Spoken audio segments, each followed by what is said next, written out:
అధికారులు చేయని పనిని ఓ ఆటో వాలా చేసి చూపించిన ఘటన ప్రస్తుతం సోషల్ మీడియాలో వైరల్ గా మారింది. ఇటీవల కురిసిన వర్షాల కారణంగా కామారెడ్డి అశోక్ నగర్ రైల్వే గేట్ వద్ద గుంతలు ఏర్పడ్డాయి.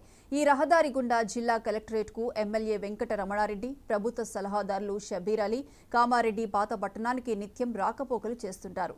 కానీ వారెవరూ పట్టించుకోలేదు. వాహనదారుల ఇబ్బందులను గుర్తించిన ఆటో డ్రైవర్ హజరత్ అలీ రోడ్డుపై గుంతలను ఇటుకలతో పూడ్చాడు. ఆటో డ్రైవర్ చేసిన పనిని కేటీఆర్ ట్వీట్ చేయగా కామారెడ్డి మున్సిపల్ చైర్మన్ గడ్డం ఇందుప్రియ ఆటో డ్రైవర్ని అభినందించారు.